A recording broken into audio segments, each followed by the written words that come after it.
Halo teman-teman, nama saya Namira Nilta Rosyade. Saya dari kelas H, kelompok IoT pertama. Perkenalkan, nama saya Bahadifa Kesha Maheswari dari kelas H.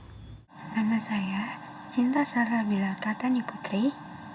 Perkenalkan, nama saya Nita Rahma Aziza. Nama saya Dimas Iqbal Nurzaya Putra.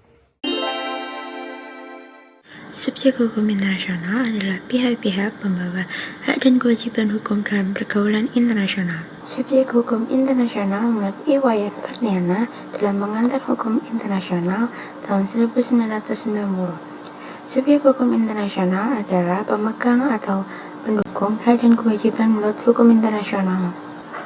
Dan setiap pemegang atau pendukung hak dan kewajiban menurut hukum internasional adalah subjek hukum internasional atau subjek hukum internasional. Menurut F. Sugeng Istanto, dalam studi kasus hukum internasional tahun 1998, yang dianggap sebagai subjek hukum bagi hukum internasional adalah negara, organisasi internasional, dan individu. Sebelumnya sudah dijelaskan oleh kawan saya mengenai apa itu subjek hukum internasional. Sekarang kami akan menjelaskan apa saja subjek hukum internasional itu. Yang pertama adalah negara. Menurut Konvensi Montevideo mengenai hak dan kewajiban negara, kualifikasi negara sebagai subjek hukum internasional adalah mempunyai penduduk tetap, wilayah tertentu, pemerintah yang sah, dan kemampuan mengadakan hubungan dengan negara lain. Negara dinyatakan sebagai subjek hukum internasional yang pertama karena pada kenyataannya yang pertama kali melakukan hubungan internasional adalah negara. Aturan-aturan yang disediakan masyarakat internasional berupa aturan tingkah laku yang harus ditaati negara apabila melakukan hubungan dengan negara lain. Tahta Suci Vatikan. Yang dimaksud dengan Tahta Suci Vatikan adalah Gereja Katolik Roma yang diwakili oleh Paus di Vatikan. Tahta Suci Vatikan diakui sebagai subjek hukum internasional berdasarkan Traktat Lateral pada 11 Februari 1929 antara pemerintah Italia dan Tahta Suci Vatikan mengenai penyerahan sebidang tanah di Roma. Meski bukan negara, Tahta Suci Vatikan mempunyai kedudukan sama dengan negara sebagai subjek hukum internasional. Tahta Suci Vatikan memiliki perwakilan diplomatik di berbagai negara di dunia, yang kedudukannya sejajar dengan wakil diplomat negara-negara lain. Palang Merah Internasional.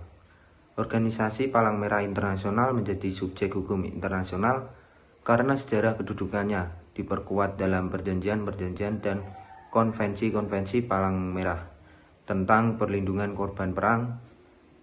Palang Merah Internasional mendapatkan simpati dan meluas di banyak negara sehingga masing-masing negara membentuk Palang Merah Nasional. Organisasi internasional. Klasifikasi organisasi internasional ada 3. Yang pertama, organisasi internasional yang memiliki keanggotaan secara global dengan maksud dan tujuan yang bersifat umum. Contoh, Perserikatan Bangsa-Bangsa. Yang kedua, organisasi internasional yang memiliki keanggotaan global dengan maksud dan tujuan yang bersifat spesifik. Contoh, World Bank, IMF, dan lain-lain. Yang ketiga, organisasi internasional dengan keanggotaan regional dengan maksud dan tujuan global. Contoh, ASEAN, European Union, dan lain-lain. Individu atau orang perorangan. Setiap individu menjadi subjek hukum internasional jika dalam tindakan yang dilakukannya memperoleh penilaian positif dan negatif sesuai kehidupan masyarakat dunia.